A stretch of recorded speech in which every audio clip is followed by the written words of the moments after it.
Hei ja hyvää torstaita, eli Hyvää torstaita. 18. päivä. Tänään oli suuri päivä monelle.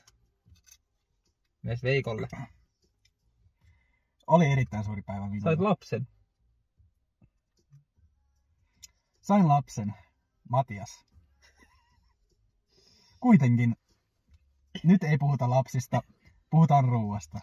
Hei, nyt on K-kauppoihin tullut aivan uusi eksklusiivinen tuote. Uutuus. New Head. New Heetterna. Jep. New Things. Tämän nimi oli joku Kuten lapsi on uusi, tuote on uusi. banaani. On halpa tuote. Vain alle 30 senttiä tämmöistä pitkulasta. Aika hyvä hinta minun mielestä. Kyllä. Vähän jännittää, että onko tämä 30 sentin arvoinen. Minä en tiedä. Näimme internetistä, kun googlettelimme hieman, niin tämä pitää ilmeisesti jotenkin kuoria. Haluatko sinä kokeilla vai kuorinko minä? Minä voin kokeilla. Selvä. Eli näin. Tämä on ilmeisesti kuori ja kuorta ei ilmeisesti kannata syödä. Kaikkea täällä kuitenkin testataan. Jep.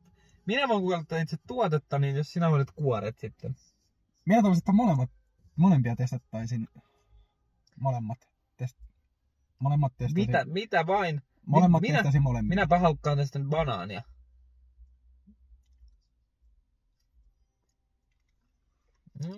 Mielenkiintoinen.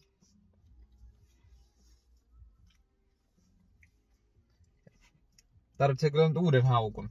Tämä on niin merkittävä. Potassiumia. Kuulin.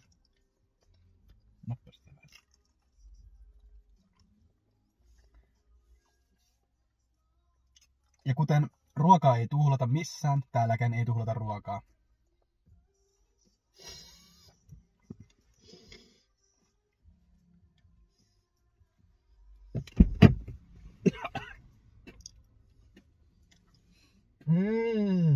Banaani.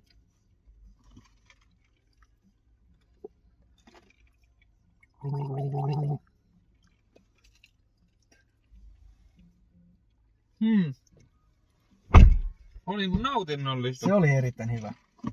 Tuli hieman mieleeni tuli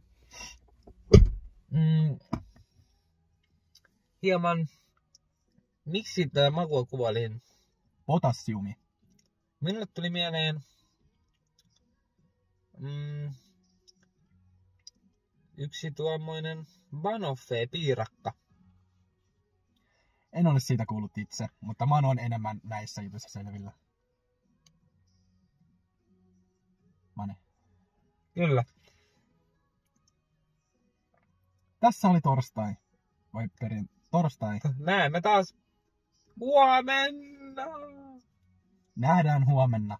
Ja kuten aina, pysykää terveellisinä. Hei hei.